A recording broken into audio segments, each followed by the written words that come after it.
గవర్నమెంట్ని. అసలు నీకు మాట్లాడే హక్కు ఎక్కడుందని అడుగుతున్నా. నువ్వేం పనులు చేసావు తెలంగాణ రాష్ట్రానికి? నువ్వేమి ఉద్ధరించావు? ఏ యొక్క కార్పొరేట్లో తీసుకుపోయి అదాని అంబానీ లాంటి వాళ్ళకి, మాలియా లాంటి వాళ్ళకి నిధులు తీసుకొచ్చి ప్రజలు పంచుతాను. పరాయి దేశాల్లో ఉన్న వాళ్ళ కాడి నుంచి వచ్చే నిధుల్ని మీ జేబులు వేసుకున్నా తప్ప ఈ భారతదేశంలో ఎక్కడన్నా ప్రజలకు పంచామని నేను హెచ్చరిస్తా ఉన్నా.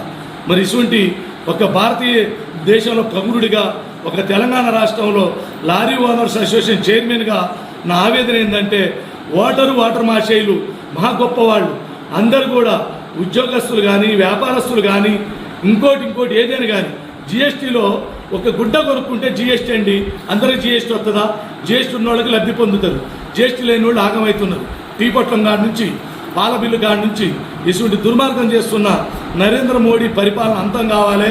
రాహుల్ గాంధీ గారు ఇటు నుంచి అటు నుంచి ఇటు నలుమూలలో పాదయాత్ర చేశారు. మరి మన ఉత్తమ్ కుమార్ రెడ్డి గారు ఆయన హుజూర్నగర్ పార్లమెంట్ హుజూర్నగర్ నియోజకవర్గం కానీ, ఉత్తమ్ పద్మావతి గారు కోలా నియోజకవర్గం కానీ విపరీతమైన వాళ్ళు 30 ఏళ్ల సర్వీసులో వాళ్ళు ఎమ్మెల్యే మంత్రి అయినాక ఎక్కడి వరకు ఇంత ఇబ్బంది పెట్టిన పరిస్థితి లేదు. ఎంతో సమన్వయంగా అందరు నా బిడ్డల లెక్క హక్కును చేర్చుకొని వారు ఎంతో మంచి పనులు చేసి ఎన్నో వేల కోట్లు, లక్షల కోట్లు నిధులు తీసుకొచ్చారు. కళ్ళ కనపడట్లేదు. లక్ష్మీపురం కాలనీ కట్టించిన కోదాట్లో లక్షల మంది ఇళ్ళు. నువ్వేం కట్టించు? ఈ 10 ఏళ్ల బీఆర్ఎస్ పరిపాలనలో ఎక్కడ నువ్వు కాలనీలు కట్టించావు?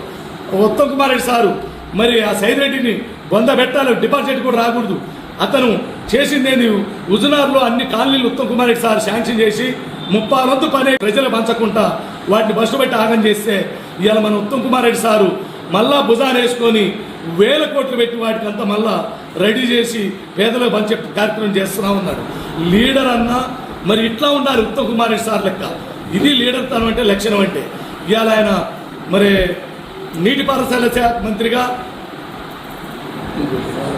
పౌర సరఫరాల శాఖ మంత్రిగా వారు రైతుల కాడ నుంచి నిత్యం నిరంతరం నిద్ర లేకుండా వారికి కుటుంబ సభ్యులమే మనమని భావించి రాష్ట్రం మొత్తం కానీ ఎక్కడ చూసినా ఆ అమ్మ కానీ ఆయన కానీ ఢిల్లీలో చూసుకోవాలి, మరి ఇక్కడ తెలంగాణ రాష్ట్రంలో చూసుకోవాలి, మరి మన నియోజకవర్గాలు చూసుకోవాలి, వారికి ఇచ్చిన ఇన్ఛార్జీలు చూసుకోవాలి.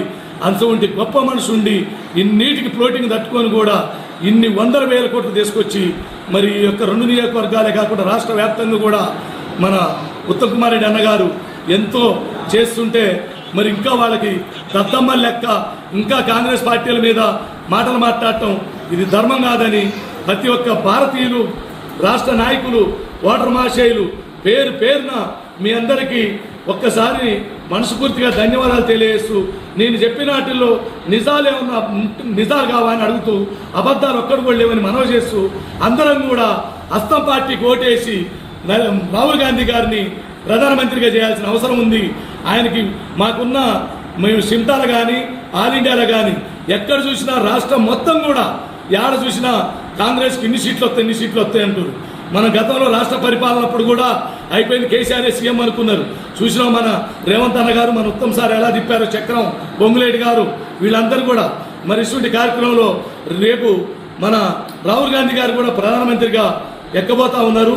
అందరూ భారతీయులు కానీ, రాష్ట్ర ప్రజలు కానీ, మన తెలంగాణ ప్రజలకు ముఖ్యంగా 17కి 17 సీట్లు కూడా ఎంపీ అభ్యర్థులు గెలిపించాలని తెలంగాణ రాష్ట్ర ప్రజలందరికీ పేరున ధన్యవాదాలు చేస్తూ, కులమతాల శిక్ష పెట్టే పార్టీకి ఓటేయొద్దని, ఆహం పెరిగిన కేసీఆర్ని బొందబెట్టినాం, ఆ బొందని మళ్ళీ తోడొద్దు లోపలే ఉంచాలని కోరుకుంటూ పేరున అందరికీ ధన్యవాదాలు తెలియజేస్తూ, జై కాంగ్రెస్, హస్తం గుర్తుకే మన ఓటు, రఘువీరారెడ్డి గారిని అత్యధిక మెజార్టీతో గెలిపించాలని నా మనవి.